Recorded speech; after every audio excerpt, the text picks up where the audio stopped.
Hi there, sorry about that. We'll finish chapter 3 and go on to 24. The Christmasaurus picked up a mouthful of cards and images of the North Pole, the Northern Lights, Santa and some flying reindeers, and he dropped them all on the floor in front of him so William could see the selection. William looked over the Christmasaurus' shoulder at the images. He could see from the glimmer of love in the Christmasaurus' eyes that he was looking at his home. "That's where you're from, the North Pole?" William asked. The Christmasaurus nodded and a deflated sigh. William was starting to think that perhaps this dinosaur wasn't meant for him after all. Perhaps there had been some mistake. He started to wonder if maybe the Christmasaurus were lost. "I think we'd better get back home," said William. Clunk, clunk, the clock bell rang outside. They'd been in the museum for an hour. The Christmasaurus headed through the giant entrance hall, past the colossal Diplodocus, and off out of the door which he had entered. He carefully walked William down the steps towards the waiting wheelchair, and now with the light dusting the snow in the seat, as they got closer, William noticed something. It was something rather large sticking out from underneath his wheelchair. Something big and spotty had caught on the underneath basket in which William usually carried his school books. What on earth was it? He asked as he lowered himself closely from the dinosaur's shoulder back into his chair. He reached round and gave a pull on whatever it was that was stuck. It took a few hard tugs before it came free, and eventually he found himself sitting with a large crumpled present on his lap. "Ah, my Christmas present! I saw this sitting on my bed just before." He stopped for a second. He was having a moment of realisation. William quickly unwrapped the present on his lap, large two piercing eyes looking out at him.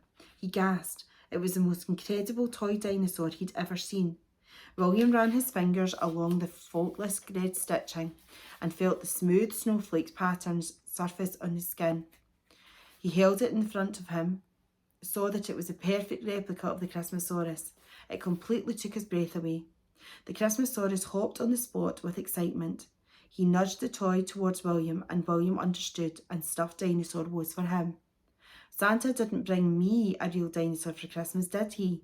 This toy was my present for Christmas, which means you..." He stopped at the Christmasaurus, looked at the sky, and let out a howl-like roar, and another plane flying overhead. "You must be lost."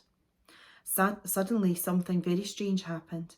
The hairs on William's arms and the back of his neck all stood on end. It was very cold. It wasn't the temperature that had caused him to stand on end. It was because he felt he was being watched. Then, out of nowhere, a waft of something sickly and bitter drifted through the air and found its way to William's nose. It was a horrid smell. It smelled like smoke, pipe smoke. Hunter was close.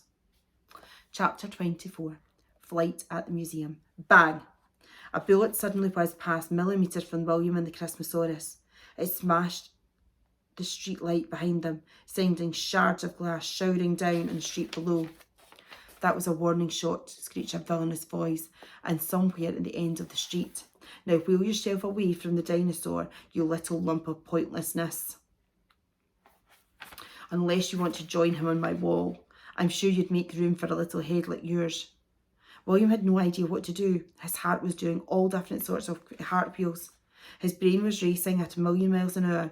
The vision he had had earlier, the best Christmas ever, definitely didn't involve a maniac with a gun. He thought fast. He pushed his stuff back into the wrapping paper, shoved it under his seat so his wheelchair looped the fairy lights around the Christmasaurus' neck, and screamed, "Run!" The Christmasaurus burst into action instantly. He may have been pulling a boy in a wheelchair and a stuffed dinosaur, but he was still fast. "Stop, stop, stop!" cried the hunter as he saw the prize racing away. Gunshots suddenly cut through the air. Bang, bang, slicing snowflakes clean in half. But they missed the Christmasaurus and William. They were too fast. "Growler, fetch!" the hunter commanded, and his trusty companion zoomed down the street after them. "Faster, Christmasaurus, faster!" William cried, holding on for dear life, ducking and dodging the hunter's shots. Crouched low in his chair, William couldn't see where the Christmasaurus was going. He couldn't feel him twisting and turning and dashing behind the parked cars and whizzing along the street by the side of the museum. The street at the side of the museum, William suddenly thought, an awful realisation. It's a dead end. He screamed as the Christmasaurus dug his claws into the snow and skidded to a halt, stopping just before they slammed into a brick wall. They were trapped. They waited trembling at the end of the long, straight, dead-end street. The large museum towering over them one side of the row of locked offices loomed on the other. An only way out was the way they entered, and Growler was prowling around the corner, baring his sharp, hungry teeth, cutting off their way by chance of escape. A few moments later, the hunter caught up. He appeared to be distant, with his rifle raised and aimed at the Christmasaurus and William. "Good dog, Growler," he said as he stropped him and scraped the raw meat from his pocket as a reward. "Game over, little boy. You're trapped. Ha! You have to fly to get out of this one." William suddenly caught the Christmasaurus's eye and saw that there was a twinkle in it that he hadn't seen before. As if they had changed somehow, the Christmasaurus looked back at William, and William knew exactly what he was thinking. "That's it," he whispered. "You have to fly." William heard his father's voice in his head. Believing is seeing. Mr. Trundle had explained.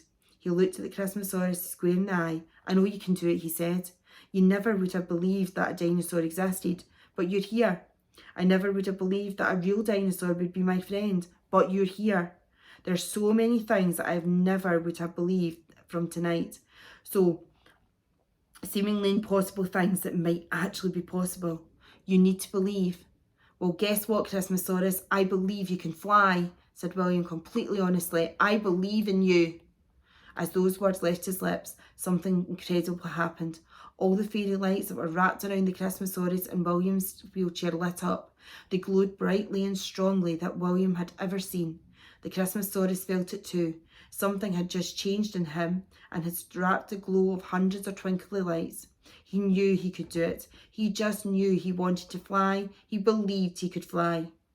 The Christmasaurus suddenly burst into the fastest run he ever managed before pulling William behind him with the gleaming reins of dazzling fairy lights and heading straight for the hunter.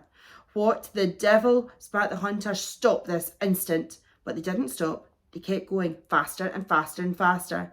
"I'm going to count to 3 and then I'm over with you, dinosaur boy," the hunter called out, but the Christmasaurus didn't slow down. "1, he shouted. The Christmasaurus gained speed. "You can do it," William cried. 2, Hunter screamed, tightening his grip on his rifle. The Christmasaurus took longer strides, getting a little higher each time. 3, yelled Hunter, and he closed one eye and aimed in sight of his rifle.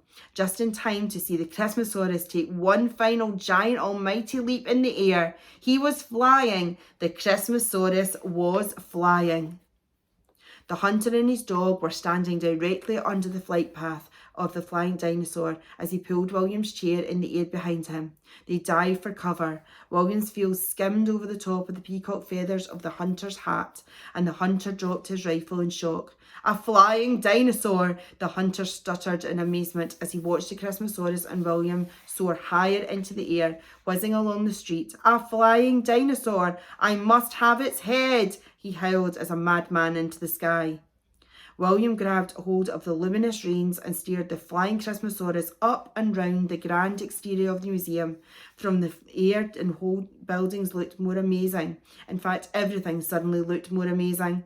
The snowy streets of Williamstown, the clock tower in the distance, the white rooftops, the whole magical of everything was all of a sudden.